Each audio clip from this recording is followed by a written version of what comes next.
Hello friends, Manisha મસાલા મેજિકમાં આપનું સ્વાગત છે. આજે આપણે બનાવીશું શિયાળા માટેનું એક ખાસ વસાણું આદુ પાક. તો આદુ પાક એકદમ બજાર જેવો સરસ ઘરે બનાવવો ખૂબ જ સરળ છે. તો અહીં આદુ પાક બનાવવાનું શરૂ કરીએ. સૌપ્રથમ 250 ગ્રામ જેટલો આદુ લીધો છે. તેની છાલ કાઢીને આ રીતે સુધારેલ છે.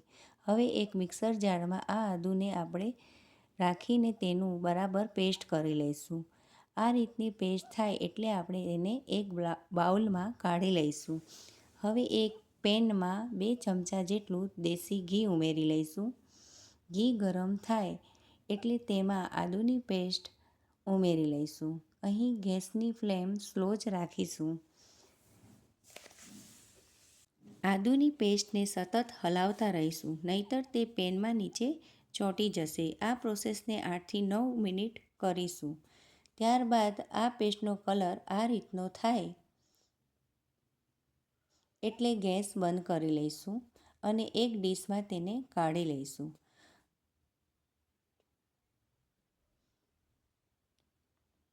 બધી પેસ્ટ આ રીતે કઢાઈ જાય એટલે એ જ પેનમાં ફરીથી 2 ચમચા જેટલું ઘી ઉમેરી લઈશું. ઘી ગરમ થાય એટલે અહીં મેં 1 વાટકી જેટલો ભાખરીનો લોટ લીધો છે, તે ઉમેરી લઈશું.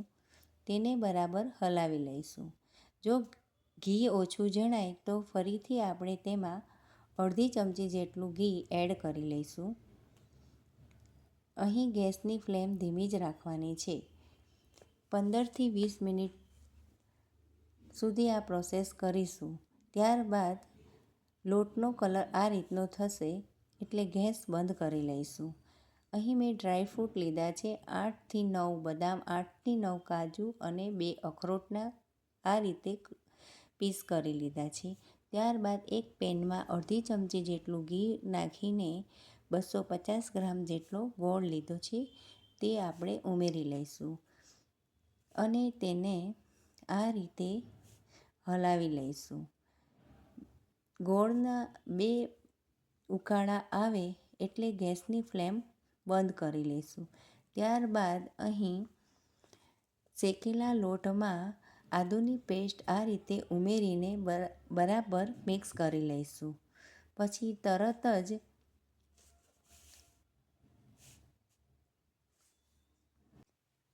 તરત જ ગોળની પાઈને તેમાં ઉમેરી લઈશું અને બધું બરાબર મિક્સ કરી લઈશું. અહીં ગેસની ફ્લેમ સ્લો જ રાખીશું. બધું બરાબર આ રીતે મિક્સ થાય એટલે તેમાં જે ડ્રાયફ્રૂટ હતા તે એમાં ઉમેરી લઈશું અને ફરીથી બધું બરાબર મિક્સ કરી લઈશું.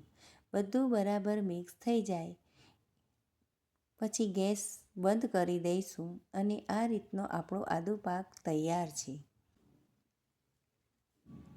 હવે એક ડીશમાં તેને કાઢી લઈશું.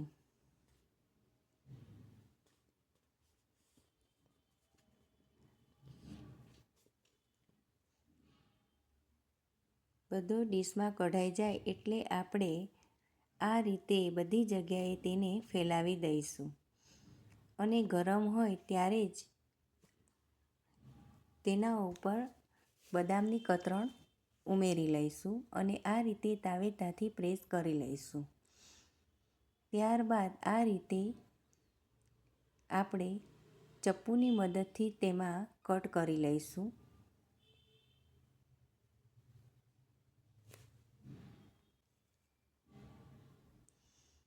હવે આપણે એક સર્વિંગ ડીશમાં તેને કાઢી લઈશું. અહીં આપણો આ આદુ પાક એકદમ સર્વ કરવા માટે તૈયાર છે. તો આ રીતે આ આદુ પાકની રેસિપી ઘરે જરૂરથી ટ્રાય કરજો. ફરી મળીશું નવી રેસિપી સાથે. Thanks for watching.